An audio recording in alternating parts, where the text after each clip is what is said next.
Healthy People, Assalamualaikum warahmatullahi wabarakatuh. Selamat siang dan salam sejahtera bagi kita semua. Masih dalam suasana tahun baru, izinkan kami untuk mengucapkan selamat tahun baru 2021. Semoga di tahun ini kesehatan dan kesejahteraan selalu menyertai kita semuanya. Amin. Nah, untuk tahun baru biasanya tuh ada resolusi-resolusi yang kita buat. Misalnya mungkin mau bikin usaha kuliner atau mau kursus masak gitu ya, dan terutama mungkin mau kesehatannya lebih terjaga. Nah, kita bicara tentang kesehatan.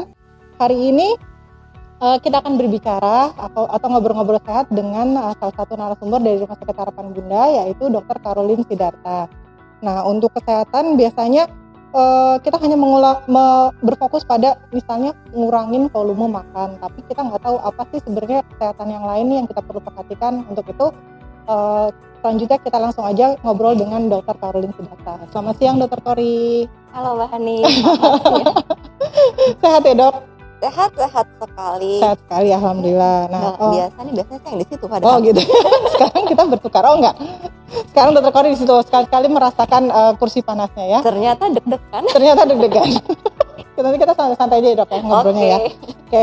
Bagi healthy people yang ingin mengajukan pertanyaan, boleh silakan saja langsung di Instagram Rumah Sakit Harapan Bunda selama acara ini berlangsung, atau melalui DM Instagram juga bisa. Nah, selama 30 menit ke depan kita akan ngobrol-ngobrol ya, kurang lebih 30 menit ke depan. Yuk dok, untuk tahun baru nih biasanya kan kayak saya punya resolusi pengen lebih sehat lagi gitu ya. Kemudian mungkin healthy people yang lain di rumah juga pengen ada resolusi yang lain yang berkaitan dengan kesehatan. Nah, untuk itu mungkin bisa dijelaskan dari Dr. Tori, intinya apa saja sih dok yang bisa kita lakukan untuk tetap menjaga stabilitas kesehatan kita? Oke Mbak Hani, healthy people, halo selamat siang semuanya. Sebenarnya sih untuk gimana caranya menjaga stabilitas kesehatan kita ya, terutama lagi di masa-masa sulit seperti ini. Betul, masih pandemi nih dok ya. Masih pandemi ya, nggak selesai ya. Belum selesai, mudah-mudahan tahun ini selesai dok. Iya. Jadi sebenarnya sih untuk menjaga kesehatan tuh nggak mahal, terus nggak sulit juga. Oke. Semuanya itu sederhana, simple. Semua orang, laki-laki, perempuan, tua, muda, itu bisa banget ngejalanin. Tinggal mau apa enggak. Betul. Gitu. Yang pertama dari merubah kebiasaan-kebiasaan dulu aja sih. Pertama tuh dari pola makan. Pola makan tuh penting banget. Karena apa yang masuk ke dalam badan kita itu sangat mempengaruhi imunitas kita juga. Yang kedua, kebiasaan olahraga. Kebiasaan olahraga itu kayaknya hal sepele sih ya Mbak. Olahraga kan gitulah, kadang orang yang terlalu sibuk sampai banyak banget ya kita dengar itu orang bilang sibuk, gak ada waktu buat olahraga. Gak ada waktu ya. Padahal banyak kok olahraga sederhana yang tidak memakan waktu, yang bisa dilakukan kapan aja di mana aja. Yang ketiga, istirahat yang cukup. Istirahat yang cukup itu penting banget. Karena pengalaman ya Mbak Hani ya, banyak yang datang ke tempat kita kalau konsul itu tuh apalagi di masa-masa pandemi sekarang ini ya, itu justru masalahnya tuh karena kurang istirahat. Karena selama pandemi kan cenderung di rumah aja gitu. Nah, di rumah aja ini tuh mereka jadinya ya entah nonton sampai malam, main game sampai malam, karena kebanyakan waktu luang. Betul. Banyak waktu luang, malah lupa istirahat. Ada juga yang karena tidurnya udah terlalu pagi, bangunnya terlalu siang. Ya karena sebenarnya itu merubah jam biologis tubuh sebenarnya. Padahal itu sebenarnya nggak bagus. Padahal tubuh kita itu sudah ada waktu-waktunya untuk kapan sih kita beristirahat harus cukup. Sama yang terakhir tadi apa aja tadi Mbak Ani ya? Udah makan, terus olahraga ya, pola istirahat cukup, istirahat yang cukup. Terus yang paling penting itu sebenarnya kesehatan mental juga sih Mbak Ani. Gitu, itu penting banget. Apalagi di masa-masa seperti ini itu kan banyak sekali isu yang bertebaran ya di media sosial. Belum tentu benar, bikin kita panik mungkin ya dok ya. Itu tuh sangat mempengaruhi sih, sangat mempengaruhi diri kita sendiri, mempengaruhi kesehatan mental kita. Apabila kita sendiri udah stres, cemas, itu pasti dan hampir pasti itu akan mempengaruhi kesehatan fisik kita juga. Itu banyak seperti itu. Jadi itu yang harus diperhatikan. Nah mungkin kita bahas satu persatu ya. Boleh, satu persatu kita bahas ya dok, tentang makanan dulu nih dok. Pola makan. Ya, pola makan. Nah kalau aku pengen tahu nih Mbak Hani, selama masa pandemi ini makannya bagaimana? Saya kalau untuk pola makan selama masa pandemi sih normal dok, 3 kali sehari. 3 kali sehari. Ada snack nggak? Ada snack. Snack garis miring nyemil. Snack dalam arti nyemil mungkin ada ya dok, karena kan saya termasuk orang yang mindsetnya adalah kalau lagi nggak enak badan kita hajar dengan makanan aja. Nah ini sekalian mau ditanyakan juga sama dokter Kori ya, kira-kira kalau seperti itu gimana nih dok? Karena kan pola makannya juga kayak tadi pola makan mesti diperhatikan juga kan. Nah kalau lagi nggak enak badan kemudian entah dia jadi nggak nafsu makan tapi kita teruskan makan tapi tidak berpola, jadi gimana nih dok? Sebenarnya istilah kalau lagi enak badan makan apa aja yang penting banyak, apalagi lagi sebenarnya nggak enak badan, lagi enak badan pun lagi masa pandemi ini banyak sekali sih nasihat-nasihat yang bertebaran, makan sebanyak-banyaknya jaga biar imunitasnya meningkat, pokoknya yang penting makan supaya nggak gampang sakit gitu. Betul, ya dok. akhirnya orang jadi terstimulus untuk makan gitu ya. Taunya obes. Taunya di rumah hampir 1 tahun ini naiknya udah 20 kilo. Iya. Itu ada loh Mbak Hani, itu ada. Ada ya? Ada itu gimana banget. ngatasinnya nih dok? Nah itu sebenarnya gini Mbak Hani, makan tuh boleh-boleh aja, kayak kita harus makan gitu, tapi kita harus memperhatikan apa sih yang kita makan. Asupannya ya, berarti ya? Jenis makanan apa sih yang masuk ke dalam badan kita itu? Apakah betul-betul kandungan dalam makanan itu adalah nutrisi yang dibutuhkan oleh badan kita? Apakah makanan yang kita makan itu mengandung karbohidrat kompleks cukup? Apakah mengandung protein yang cukup? Apakah mengandung vitamin, mineral yang cukup, lemak yang cukup, seperti itu? Karena ya kita tahu ya, di medsos, di WA itu kan ramai banget tuh orang jualan online dan lain sebagainya, menstimulus kita oke gue harus makan yang banyak. Kita tergiur juga mungkin ya dok ya. Padahal kita nggak tahu nih prosesnya bagaimana. Ya selain kita harus memperhatikan jenis, kita juga harus memperhatikan nih makanan ini diproses seperti apa. Ya kan, apakah menggunakan minyak yang dipakai berulang kali, apakah menggunakan lemak-lemak kayak butter, mentega yang berlebihan, gitu. Terlalu susu, terlalu panas sampai merusak kandungan nutrisi dari si makanan itu. Mungkin makanan itu ketika bentuk mentahnya itu bagus, tapi karena proses yang salah, akhirnya dia menjadi tidak bagus lagi, itu juga bisa. Gitu. Kemudian yang berikutnya kita juga harus memperhatikan waktu makan, gitu. Jadi bukan berarti kita boleh makan kapan aja, gitu.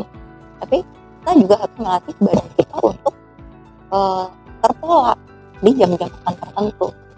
Kenapa saya bahas ini? Karena gini Mbak, banyak juga nih kasusnya cukup tinggi. Orang datang ke kita itu karena begah, rasanya sesek tengah malam, tiba-tiba datang panik, stres, kan sesak napas, kemudian begah, stres gitu kan, dikiranya serangan jantung lah, dikiranya apalah dan sebagainya. Ternyata pas diperiksa semuanya ternyata orang ini karena GERD, gitu. Nah itu tuh kenapa sih bisa kayak gitu? Pertama ya GERD itu paling sering karena stres juga, tapi bisa juga karena pola makan yang salah ya dok. Orangnya habis makan yang banyak gitu kan, semuanya banyak, terus nggak langsung melakukan aktivitas, ya kan santai-santai aja, rebahan, sambil nonton, tiduran. Nah itu tuh tidak bagus, seperti itu Mbak Hani. Akhirnya banyak lah keluhan seperti tadi. Gitu, baik. Jadi kalau untuk dari kesimpulan yang udah kita bahas nih dok, untuk yang poin nomor 1 dulu ya, makanan. Jadi diperhatikan juga pola makannya, waktu-waktunya, kemudian nutrisi yang terkandung di dalam makanan tersebut. Usahakan tidak sering-sering jajan ya dok, berarti ya? Jajan mah boleh-boleh aja. Boleh, tapi jangan sering-sering. Tapi jangan menjadi rutinitas. Jangan menjadi rutinitas, baik kalau gitu. Lebih baik adalah masak sendiri jadinya dok? Iya, kembali lagi sebenarnya makanan yang paling bagus adalah makanan yang kita masak sendiri. Masak. Karena kita jelas tahu banget ngebersihinnya gimana, ya kan? Bahan-bahan apa aja yang kita pakai di situ. Terus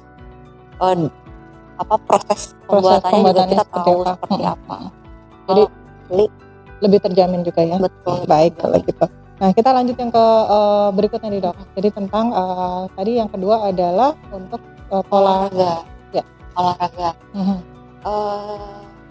Untuk olahraga sendiri Mbak Hani, Sebenarnya olahraga yang sederhana itu kapan aja bisa kok. Kapan aja bisa. Orang bilang nggak sempet nih, capek kerja banyak. Sama Mbak, saya juga capek kerja. Apalagi sekarang udah ya. Yang memasuki kemarin musim pandemi ya dok, berasanya tuh cepet capek ya. Betul. Gitu. Jadi kayaknya kalau udah sampai rumah udah bawaannya udah pengen istirahat dan rebahan aja. Udah. Jadi intinya sih no excuse ya Mbak untuk kata-kata nggak punya waktu, nggak sempet gitu. Sebenarnya kita bisa kok jalan kaki aja. Jalan kaki aja cukup ya. Mbak Hani kenal kan? Hobinya dokter Fadri adalah jalan kaki. nih. Bener, jalan kaki. Sehari itu 60 menit hobinya 60 menit. Tiap pagi atau enggak pulang kerja sempetin jalan, muterin komplek atau apa. Apakah harus sampai ngos-ngosan banget? Keringetan gobet nggak perlu enggak juga. Ya. Jalan santai aja. Kalau kuat ya lari, ya kan? Lari ringan ya dok ya. Kalau sprint lah. Kalau emang kuat lari banget monggo lah. Tapi kalau kita yang baru pemula hanya sekedar untuk cari sehat sih sebenarnya jogging cukup, jalan kaki setiap hari dirutinkan itu sangat cukup sekali. Dan saya sudah membuktikan itu, ternyata emang jalan itu dampak buat kesehatan tuh luar biasa. Luar biasa.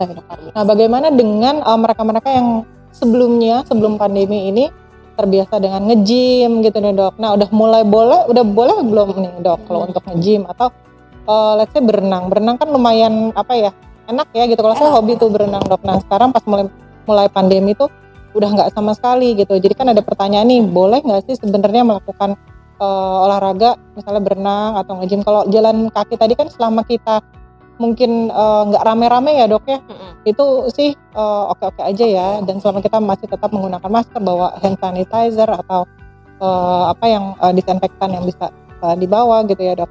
Nah, kalau untuk nge-gym sama berenang gimana nih dok? Kalau nge-gym dan berenang, pertama kita bahas dulu ya. Nah, karena renang ini kita sudah lihat banyak yang mulai melakukan aktivitas itu, terutama di kalau lagi staycation, hotel itu banyak banget yang anak-anaknya udah mulai dilepas untuk renang seperti itu ya. Sebenarnya sih kalau dari CDC ya, itu penularan virus ini sih emang kemungkinannya kecil kalau dari renang. Di dalam kolam renangnya ya? Tapi yang menjadi masalah adalah ketika kita naik dari kolam renang kan, keluar sambil makan atau berpapasan dengan orang, itu kan kadang ada yang suka lupa, kan masih basah tuh, ada yang suka lupa pakai masker, ketemu orang. Nah itu sebenarnya yang dikhawatirkan. Tapi kalau di dalam kolam renangnya sendiri itu selama yang berenang itu juga terbatas, tidak terlalu penuh, itu nggak rame, itu sebenarnya masih oke. Tapi yang dikhawatirkan adalah ketika sudah naik dari kolam, naik ke atas tuh pas jalan atau pas ngambil makan, pas dengan orang nggak pakai masker, itu yang dikhawatirkan sebenarnya. Jadi sebenarnya kalau ditanya boleh apa enggak, ya kita tanya kembali ke diri kita, sanggup nggak kita untuk tetap menjalankan 3M tadi selama kita berolahraga. Nah itu pun dengan nge-gym tadi, nge-gym juga seperti itu. Kalau nge-gym kan rata-rata di studio ya, di ruang area tertutup ya. Gitu. Jadi ventilasinya juga kan nggak terlalu bagus sebenarnya, walaupun ada AC ya. Tapi kan kalau AC kan udaranya muter-muter di situ aja. Yang paling bagus memang kegiatan tuh di luar ruangan. Tapi ya kalau misalnya tetap harus nge-gym, mau nge-gym, ya kembali lagi kita harus lihat kepadatannya bagaimana. Terus kita juga yakin nggak sih pemilik gymnya itu benar-benar membersihkan alat-alat yang dipakai, dan kita sanggup nggak sih pakai masker selama nge-gym.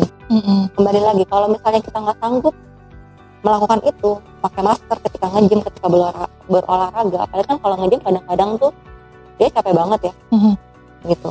Sanggup nggak sih pakai masker? Kalau emang nggak sanggup ya sebaiknya dihindari. Kembali lagi sebenarnya prinsip ke 3M tadi, mencuci tangan, memakai masker, menjaga jarak. Selama itu disiplin dilakukan sama kita sih masih oke aja. Dan jangan lupa berdoa ya dok. Jangan lupa berdoa, itu benar. Berdoa kayaknya nomor 1 deh. Baik. Nah selanjutnya dok, untuk istirahat dok, ini gimana? Kalau istirahat kan ada waktu-waktu tertentu ya dok. Kita kalau malam istirahat butuhnya berapa lama sih gitu. Kemudian yang baik tuh pola istirahat yang baik itu seperti apa? Sebenarnya pola istirahat yang baik itu yang seperti sebenarnya sudah banyak orang tahu, tapi ya dilanggar. Gitu. Yang paling bagus ya malam cukup 6-8 jam. Terus istirahat itu paling penting itu kualitasnya sih Mbak. Itu kualitas tidurnya bagaimana. Ada orang yang bilang saya tidur dari misalnya jam 11 sampai jam 5 pagi. Tetapi dia nggak nyenyak, dia kebangun-bangun. Nah itu tuh nggak bagus juga. Yang paling bagus adalah kualitas tidurnya. Tidur harus benar-benar tidur, nyenyak gitu lah. Gimana sih caranya? Ya, sebisa mungkin ketika menjelang tidur kita nggak banyak beraktivitas dulu. Kita nggak, kan biasa tuh kita sebelum tidur kan kita main HP. Iya. Gitu kan ya. Nah itu tuh sebenarnya mempengaruhi kualitas tidur kita juga. Terus lampu masih terang apa. Pokoknya dicari cara aja gimana caranya supaya kita tidur nyenyak. Entah kalau zaman sekarang kan banyak banget tuh oil aromaterapi ya kayak gitu tuh juga banyak membantu. Jadi jangan hanya bilang saya tidur kok 8 jam, 10 jam bahkan ada juga yang tapi bangun nyenyak, tapi bangunnya capek. Gitu. Berarti sebenarnya dipertanyakan lagi tidurnya berkualitas apa enggak kayak gitu. Selain itu Dok, kalau untuk waktu istirahat ya kan kita bicara tadi adalah tidur aja nih. Nah selain yang lain yang bikin kita istirahat itu kan relax ya Dok. Yang penting relax gitu. Ada saran lagi nggak yang lainnya dari Dokter Korini? Kira-kira apa yang bisa bikin kita istirahat yang baik gitu Dok? Yang paling bagus latihan pernapasan sih Mbak. Itu bagus banget buat kualitas tidur kita. Yoga itu bagus banget. Latihan yoga, latihan pernapasan dan sebenarnya ya teman-teman healthy people, olahraga yang bagus cukup tadi itu akan sangat berpengaruh kualitas tidur kita sebenarnya. Makanya olahraga itu saya rekomendasikan banget karena selain sehat kita ngerasanya segar gitu ya, itu coba deh coba rutin olahraga pasti beda kualitas tidurnya. Olahraga penting ya. Jadi usahakan setidaknya seminggu sekali Dok, atau seminggu berapa kali nih kalau untuk olahraga? 3 kali lah minimal. 3 kali ya. Kalau bisa tiap hari, kalau hanya sekedar jalan lingkungan setiap hari juga oke. 30 menit boleh ya, sehari sekali 30 menit jalan kaki gitu sudah cukup. 45 menit lah. 60 menit. Nawar 30 menit kecepatan. Belum keluar keringetnya ya. Oke Dok, tadi Dokter Korini juga sempat ngomongin masalah kesehatan mental. Kesehatan mental kan ujung-ujungnya atau berawal dari pengelolaan stres yang kayaknya belum baik atau apa kan, kehidupan stressful ya Dok, kira-kira seperti itu ya. Nah, kalau untuk misalnya bagi para pekerja yang sudah mungkin di WFH atau WFO apapun itu, gimana baiknya nih untuk pengelolaan stresnya Dok supaya tadi kesehatan mentalnya juga jadi baik gitu. Jadi memang betul banget Mbak Hani, belakangan ini masalah kesehatan mental itu jadi mencuat lagi, apalagi di masa pandemi ini. Sebenarnya sih kita pertama harus sadar dulu bahwa ini tuh dialami semua orang. Pertama kita harus ya sudahlah, kita berdamai dulu dengan keadaan ya. Ini dialami oleh semua orang bisa beresiko. Berita-berita yang ada itu memang kadang benar adanya, tapi banyak juga yang nggak benar. Jadi pertama ya paling penting adalah kita ini harus memfilter, pintar-pintar memfilter semua yang diserap oleh diri kita. Gitu. Pintar-pintarlah melihat sumber berita ini. Sumber berita dari mana? Terpercaya atau enggak? Apalagi sosial media ya Dok sekarang ya. Banyak banget. Iya. Efeknya tuh besar sekali, bahkan anak-anak aja sekarang mulai stres gara-gara main sosial media, ngeliat berita kayak begitu gitu. Mungkin di sini saya sih ingin menekankan bahwa berita tentang COVID itu emang benar, gitu. COVID itu nyata. Itu dulu kita deal dengan itu loh, bahwa ini memang benar. Tapi yang lebih penting adalah bagaimana sih kita terus udah memang keadaannya seperti ini. Terus gimana nih kita mulai berpikir lagi, tenangin diri lagi, berpikir lagi untuk mikir gimana sih caranya supaya kita memproteksi diri kita sendiri. Gimana caranya sih kita untuk memproteksi keluarga kita, kayak gitu, dengan cara apa? Tadi ya sebenarnya tadi kita mulai perbaiki lagi kebiasaan makan kita, pola hidupnya ya, pola hidupnya diperbaiki, rekreasi kecil-kecilan bersama keluarga di sekitar rumah juga bisa kan, gitu, entah bermain bersama keluarga, ngobrol yang dulunya kita nggak punya banyak waktu buat keluarga, sekarang tuh sebenarnya dikasih kesempatan buat ngumpul lagi sama keluarga, ngobrol main bersama dengan orang tua, quality time dengan keluarga ya, quality time dengan keluarga, bonding time-nya diperkuat lagi.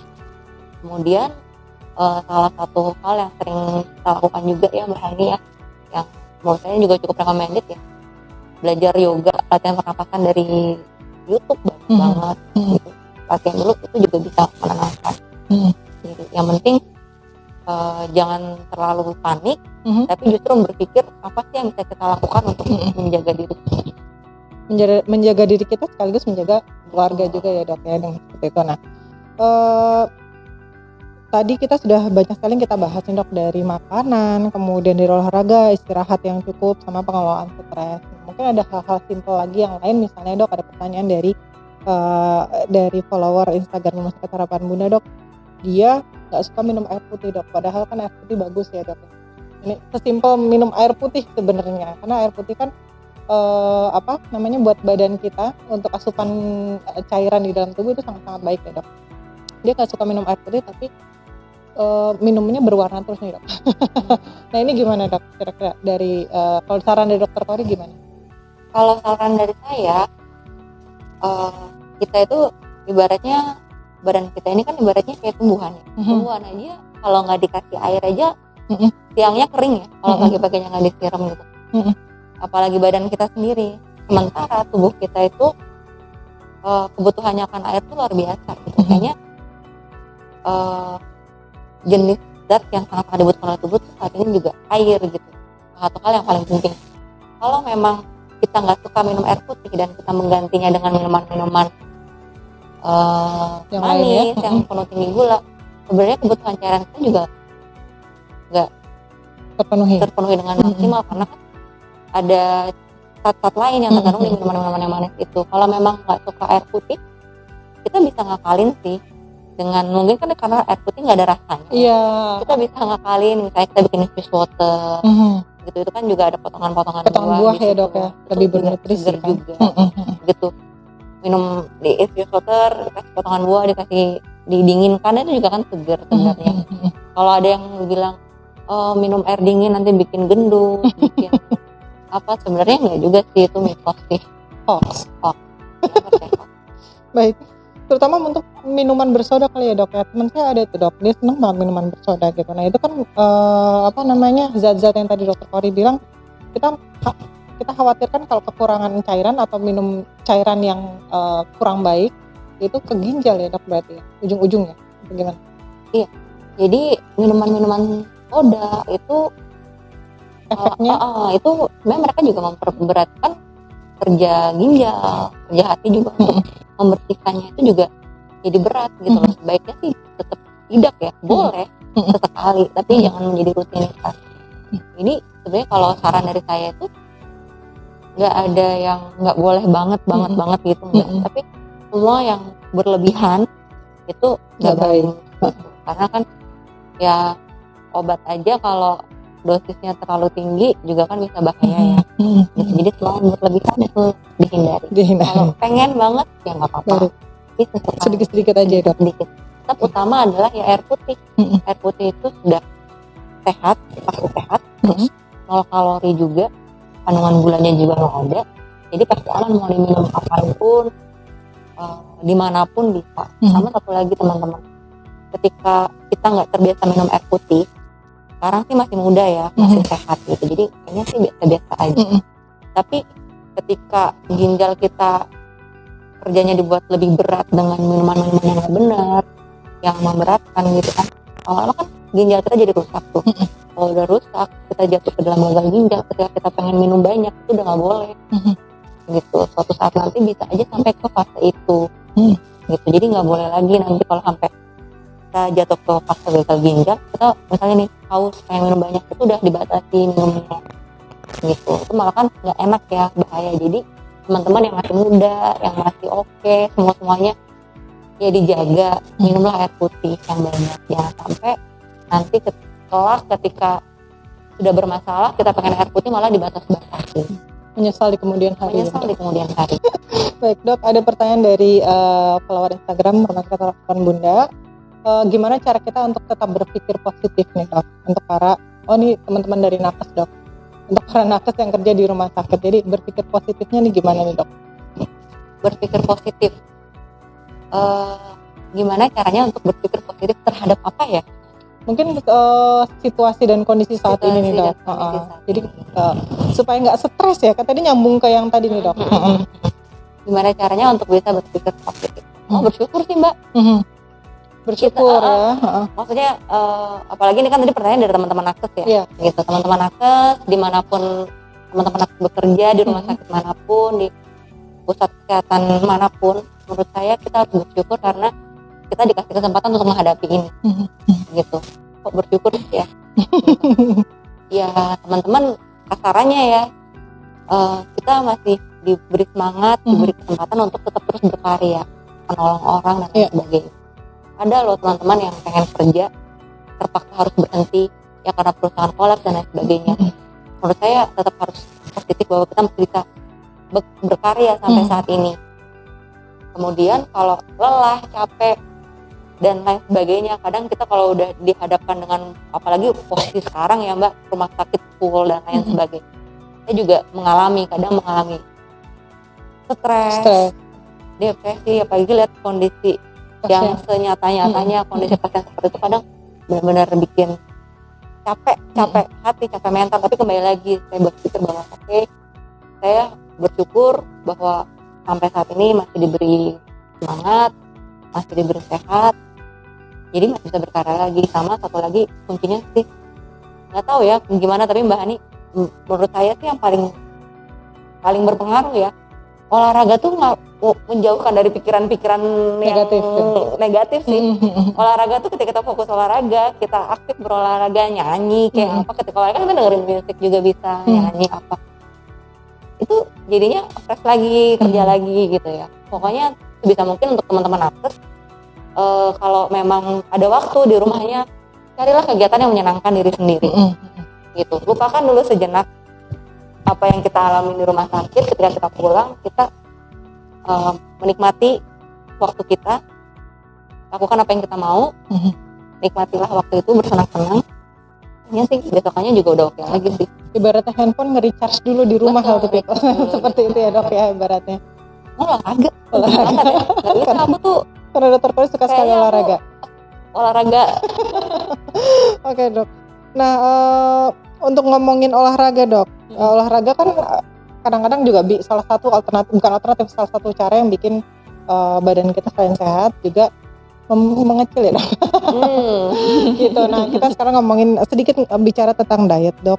Mungkin ada healthy people yang punya resolusi nih, pingin kurusan di tahun 2021 nih. Saran dokter Kori, diet yang seperti apa dok? Itu resolusi aku di tahun 2020. Udah tercapai belum dok? Oh udah dong. Sudah, alhamdulillah. Dengan pola makan yang baik. Gitu. Jadi gini sih Mbak Hani, kalau kita lihat di sosial media kan banyak sekali ya tips-tips diet oleh si ini, oleh si ini. Banyak juga yang jualan menu diet gitu ya dok. Betul. Selama ini juga banyak yang nanya. Pasti yang saya jawab pertama sih, yaitu tadi makan yang dibutuhkan tubuh, makan seperlunya, jangan terus makan berlebihan. Terus jenis makannya diperhatikan banget, prosesnya diperhatikan banget. Dia bilang berapa banyak. Karena gini Mbak nih, apa yang saya makan, apa yang menjadi kebutuhan saya itu belum tentu sama dengan apa yang menjadi kebutuhan Mbak Hani atau mungkin teman-teman yang lain. Sehingga pertama sih yang paling dasar adalah tinggalkan dulu kebiasaan-kebiasaan yang nggak bagus tadi, kayak ngemil-ngemil yang terlalu banyak gula, terlalu banyak minyak, tepung, itu ditinggalkan dulu. Fokus ke makanan-makanan yang lebih proses memasaknya tuh lebih sederhana lah, ya kan, nggak yang digoreng dalam minyak panas gitu, yang lebih sederhana. Karena sebenarnya makanan-makanan saya tuh murah kok Mbak Hani, murah dan di mana-mana ada gitu. Kembali dulu ke situ, terus mendidik badan kita sendiri untuk makan tepat waktu dulu deh. Makan tepat waktu, teratur tepat waktu, setiap hari tepat waktu. Dan untuk porsinya berapa banyak, harus berapa kalori, berapa gram, itu sebenarnya menyesuaikan dari kebutuhan kita. Customize berarti ya dok. Nah sebaiknya kalau memang teman-teman pengen banget untuk diet yang kalorinya terkontrol banget, harus berapa, ya tetap harus kembali kita konsul dulu nih ke dokter gizi. Dokter gizi. Dengan bantuan dokter gizi, karena kalau kita ngaco cuma asal ngikut, dia makan begini aku juga ikutan, dia makan begini akan begini, yang ada nanti ya badan kita tuh bingung gitu loh, metabolismenya nanti bingung gitu. Lebih baik konsul dulu deh sama dokter gizi, nanti dilihat kebutuhan kita tuh kayak apa sih, berapa banyak sih yang kita butuhkan, karena setiap orang berbeda. Jadi gitu ya healthy people ya. Jadi kalau ada yang punya niatan ingin punya resolusi diet atau menurunkan berat badan di tahun 2021 ini, kita lihat lagi kebutuhan dari badan tubuh kita sendiri ya dok. Belum tentu kalau diet buat si A itu sama dengan buat kita karena gitu. kan aktivitasnya kan berbeda-beda ya. gitu. Kemudian fungsi tubuhnya juga mungkin udah berbeda. Ada yang punya sakit mah mungkin beda sama yang satunya lagi. Ada untuk sakit mah, usia juga usia kan ya, mempengaruhi jenis kelamin, kemudian ada penyakit bawaan atau enggak gitu. Itu ngaruh banget. Jadi teman-teman sih lebih bijak ya dalam melihat informasi tuh. Banyak banget yang diet ini, diet itu, diet keto, diet apa gitu kan dok. Banyak. Tapi belum melakukan diet itu semua, sebaiknya sih teman-teman konsultasi dulu sama dokter yang sesuai bidangnya, dokter gizi. Jadi apa yang teman-teman lakukan itu terpantau dan benar. Oke. Baik, bicara tentang diet, healthy people, jadi kita tadi dokter Kori sudah menyampaikan lebih baik untuk konsultasi dulu ke dokter spesialis gizi. Nah, di Rumah Sakit Harapan Bunda ini ada 2 orang dokter spesialis gizi klinis yang berpraktek, yaitu ada Dr. Shanti, kemudian ada Dr. Louis Kartika. Nah, salah satunya Dr. Louis Kartika, kita akan mengadakan IG live dengan tema diet sesuai kebutuhan kamu yang akan dilangsungkan pada tanggal 26 Januari 2021. Jadi healthy people bisa menunggu infonya di Instagram Rumah Sakit Harapan Bunda. Bisa ikutan acaranya, nanti kita tanya jawab langsung sama dokter tentang diet gitu ya. Gitu. Nah, dok, ada satu pertanyaan lagi dok. Vitamin C buat anak usia 2 tahun apa ya dok? Gitu. Untuk masa pandemi ini. Ini pertanyaan dari follower Instagram. Buat anak usia 2 tahun. Sebenarnya vitamin C itu kan dijual di pasaran banyak. Tapi yang pas buat anak 2 tahun apa nih dok? Pokoknya sih kita lihat dulu merek sih banyak, kita nggak boleh main merek ya di sini ya Mbak Hani ya. Dilarang main merek. Sebenarnya sih untuk anak 2 tahun pasti kita lihat dulu, setiap kali kita beli obat kita lihat dulu anak 2 tahun ya sirup ya pasti ya. Kalau enggak, ada juga kan sekarang model vitamin C yang dilarutkan di air. Kita lihat kandungannya paling enggak 500 mg itu terpenuhi. Karena anak-anak kan masih ini ya dokter, masih sifatnya masih harus banyak asupan yang alami mungkin ya. Sebaiknya sih kalau bisa dikejar dengan buah, lebih baik dengan buah-buahan dibandingkan dengan kita langsung ngasih vitamin C dari luar. Kalau bisa dikejar dengan buah, lebih baik dengan buah-buahan dulu sih, makanya asupannya diperbaiki dengan kalau dilihat kalau ditanya merek apa, sebenarnya semua merek bagus ya. Tinggal tersedianya, kemampuan belinya, harganya gimana, bisa dibaca di apotek juga kandungannya. Pertanyaan terakhir dokter, nah ini kan lagi musim hujan nih dok sekarang dok. Mungkin banyak people juga yang mengalami kadang-kadang entah kehujanan atau apa terus flu gitu, ada flu. Nah musim hujan kena flu masih pandemi. Ini kan beda-beda tipis nih dok, udah langsung deg-degan aja nih. Aduh flu, terus gimana nih gitu. Jadi panik mode on gitu. Nah ini membedakannya gimana nih dok? Soalnya sekarang batuk pilek itu udah jadi momok ya Mbak Hani ya. Udah langsung khawatir. Ya sebenarnya memang kalau dari gejala COVID sendiri, itu kan memang gejala yang banyak, sering dan kelihatan banget. Sebenarnya gejalanya umum ya dok? Umum banget. Jadi bisa aja dia batuk pilek dulu, greget, badan ngilu-ngilu, ya flu like disease ya. Gitu. Jadi gimana sih kita bedainnya? Pertama, teman-teman kalau udah ada gejala-gejala seperti itu, coba istirahat cukup, terus minum obat-obat yang biasa diminum, itu obat-obat batuk yang biasa diminum, sembuh apa enggak, berkurang apa enggak minimal, dengan istirahat cukup, makan yang cukup yang baik, makan baik. Nah, kemudian obat-obat yang biasa diminum, kan biasa kan kita punya obat-obatan rutin tuh ya, biasa kita minum obat-obat itu berkurang nggak gejalanya atau menurun nggak? Tapi kalau diminum udah 3 hari masih aja kayak gitu, badannya masih nggak enak, masih tambah berat mungkin keluhannya ya dok. Nah itu udah harus hati-hati tuh. Coba mulai konsultasikan ke dokter atau enggak kan banyak juga ya sekarang lab yang melakukan screening COVID. Nah boleh langsung ke situ. Dan kalau sedang mengalami gejala-gejala seperti itu, pesan saya ya buat teman-teman di rumah, mengingat sekarang klaster keluarga itu banyak menyumbang angka yang wow dengan peningkatan angka ini, baiknya teman-teman kalau sudah mengalami gejala-gejala seperti itu, rasanya udah mulai greget, pusing, ngilu, batuk, pilek, gindeng, udah deh, tetap pakai masker selama di rumah. Tetap pakai masker, disiplin diri tuh. Pakai masker, kalau bisa sih jangan banyak interaksi dulu sama orang-orang, mengasingkan diri dulu sementara. Makan jangan bareng-bareng. Kan seru ya makan bareng-bareng seru gitu. Tapi sekarang jangan dulu ya, sekarang tidak boleh. Jadi coba mengasingkan diri dulu sampai terbukti benar-benar bukan terpapar COVID. Karena kadang ringan banget tuh, banyak ya hanya lemas doang, greget doang, tapi nggak sembuh gitu. 5 hari masih kayak gitu, masa udah beristirahat gitu, ditanya enggak gitu, enggak. Tapi ya udah memang enak aja. Ternyata pas diperiksa positif gitu. Jadi tetap harus hati-hati terhadap semua gejala yang kita rasakan. Baik, terima kasih banyak Dokter Kori hari ini untuk waktunya, obrolannya hari ini mudah-mudahan bermanfaat buat healthy people di rumah. Healthy people jangan lupa juga untuk tetap melaksanakan protokol kesehatan, memakai masker, karena tadi sudah kita bicarakan masker itu esensial sekali ya. Kemudian menjaga jarak, mencuci tangan juga jangan lupa, seperti itu. Mudah-mudahan juga pandemi kita kan ini sudah mulai, vaksin sudah mulai ada ya dok ya, sudah mulai ada tahap ini pertama 1. Ya? Iya, hari ini hari pertama Pak Presiden. Mudah-mudahan berjalan dengan lancar untuk ke tahap pertama sehingga berlanjut ke tahap berikutnya, sehingga kita semua bisa terbebas atau terimun ya dari virus COVID-19 ini. Jangan takut divaksin pokoknya ya Mbak Hani. Jangan takut divaksin. Ini aman ya. Penting jangan percayalah berita-berita di luar sana vaksinnya begini begitu. Tentunya para ahli sudah mempelajari itu dan sudah mempersiapkan yang terbaik buat kita. Jadi jangan pernah takut vaksin, jangan mau terhasut juga. Oke, itu aja Healthy People. Jangan lupa jika Healthy People ingin ada ide untuk tema-tema Instagram Live di Harapan Bunda, silakan disampaikan melalui DM Instagram atau melalui komen di post Instagram Harapan Bunda.